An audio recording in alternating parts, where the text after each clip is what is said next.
Então, gente, para iniciar, a gente precisa entender um pouco sobre o que é oxigenoterapia.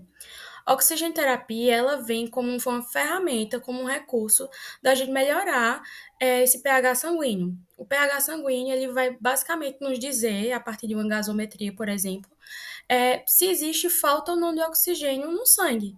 E se existe falta de oxigênio no sangue, a gente precisa que ele seja reposto. E aí a oxigenoterapia entra como um recurso de melhora.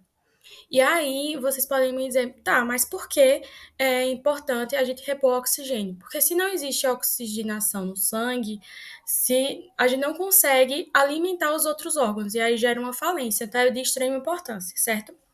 E aí o uso do oxigênio terapêutico ela vai ser administrada justamente para isso, para que os órgãos e tecidos do bebê recebam oxigênio, uma quantidade adequada e que tenha um bom funcionamento. Porque isso é fundamental para o desenvolvimento do bebê, principalmente se ele for um bebê pré-termo, ok?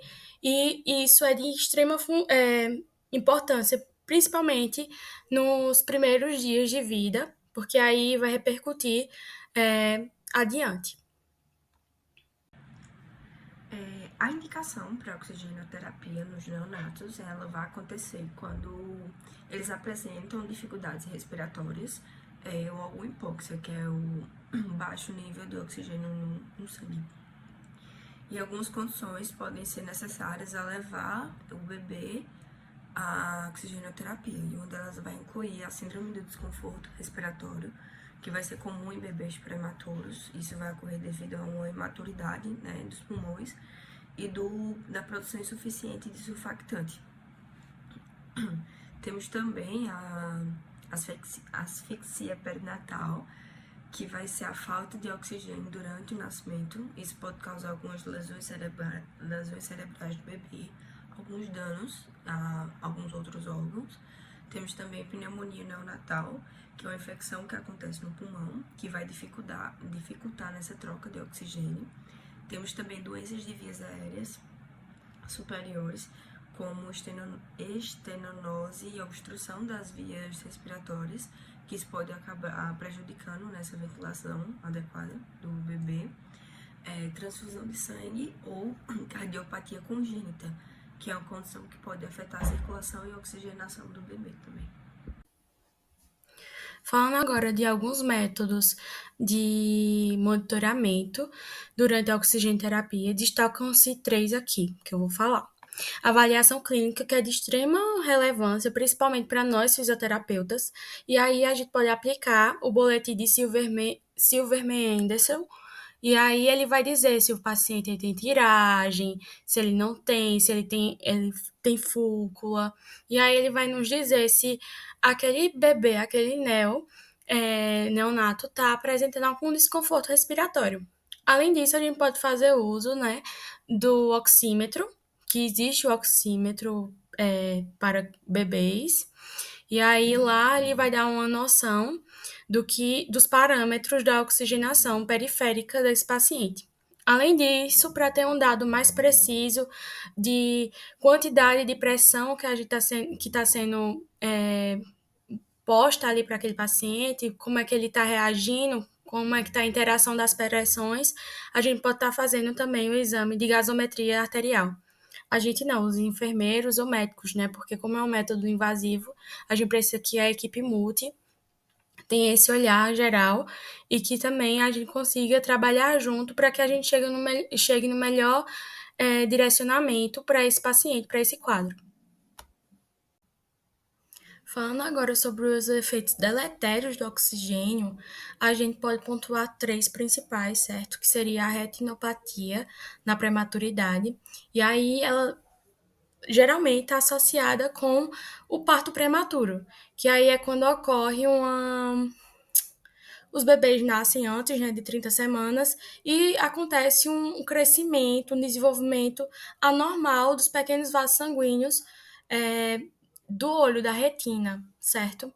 E aí isso pode gerar uma perda de visão. E o oxigênio faz justamente isso, ele faz com que o desenvolvimento desses vasos sanguíneos, eles não sejam desenvolvidos de forma benéfica, e aí vai meio não, ele vai deslocar a retina. E aí isso pode causar cegueira nos bebês. Outra coisa é a displasia broncopulmonar, conhecida também como DBP, e ela é definida pelo grau de prematuridade e a extensão e a necessidade de suplementação de oxigênio. A gente vê isso muito em pacientes, é uma doença crônica, em neonatos, em um quadro mais crônico. Eles precisam de uma ventilação, de suporte de oxigênio a longo prazo. Então, seria aquele paciente mais crônico mesmo. Ele precisa desse suporte, porque senão ele não consegue dar conta do recado mesmo. Outra coisa que a gente conhece muito bem, que é a hiperóxia, que é a concentração alta, a elevação de concentração de oxigênio dentro do nosso plasma sanguíneo e também dos tecidos do nosso corpo. Isso é muito danoso, porque pode também causar alguns efeitos, como uma falência, por exemplo. E o excesso de oxigênio, ele pode ser tanto danoso para o pulmão, como para os olhos, como eu já falei. E aí, é bem importante a gente ter isso em mente, porque alguns pacientes com uso prolongado, né, do oxigênio, como na displasia broncopulmonar, que é uma doença mais crônica, eles podem ficar refém,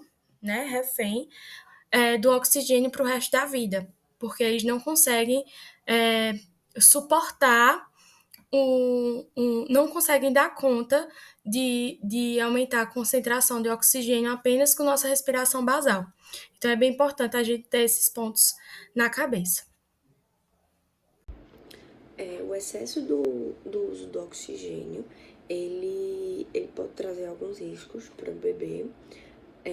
Essa terapia, a oxigenoterapia, ela é vital, ela é crucial para salvar a vida do neonato, mas o uso inadequado ela pode levar a algumas complicações, como por exemplo a hiperóxia, que é o excesso de oxigênio que pode causar dor nos pulmões, aos olhos, também conhecido como retinopatia da prematuridade, e ao sistema nervoso central.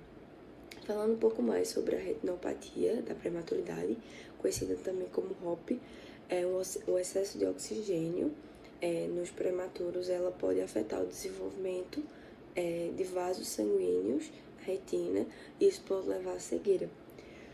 Outro risco também que pode afetar o bebê é a broncodisplasia pulmonar, que ela vai ser gerada quando tem a utilização mais prolongada da oxigênio, né? Necessitando dessa ventilação mecânica um pouco a mais. O desmame na oxigenoterapia, ela vai acontecer quando o neonato ele vai ter uma melhora. Isso a gente pode observar nas condições clínicas dele, observando o padrão respiratório na escuta dele e quando ele realmente está estabilizado. Então vai ser um processo, vai a partir daí, né, que o processo de desmame vai acontecer. Vai ter essa redução gradual do fluxo de oxigênio, ela deve ser monitorada de forma cuidadosa e individualizada para que possa garantir uma saturação mais estável desse bebê e que ele permaneça dentro dos níveis ideais, evitando um futuro episódio de hipoxia. É importante lembrar também que a gente vai estar lá não dando 100% esse suporte para o bebê, porque para ele não ficar dependente, ele não se acostumar com essa oxigenação. Então a gente vai, que a Natália falou na aula, a gente vai ter que ser um pouco malvado em relação a isso e vai tentar fazer com que ele se esforce a conseguir fazer essa respiração sozinho. E para finalizar, os cuidados na pós-oxigenoterapia, que após o término de toda essa terapia, os neonatos eles precisam ser acompanhados, né, pelos fisioterapeutas, médicos, toda a equipe multi que vai estar ali presente. Eles precisam ser acompanhados, monitorados para avaliar o seu desenvolvimento pulmonar. Então, levando aquilo que ele vai evoluindo a cada semana, então ele não vai precisar do mesmo suporte de oxigênio que ele teve quando ele chegou ali. Então, ir observando isso e especialmente se esse suporte de oxigênio tiver sido prolongado. Então, isso vai acabar incluindo o acompanhamento acompanhamento e monitoramento de doenças pulmonares a longo prazo, como broncopatia, por exemplo, e ele vai precisar também de exames oftalmológicos que a gente viu de forma regular, porque eles conseguem detectar possíveis complicações que podem acontecer, que vão estar relacionadas à retinopatia da prematuridade.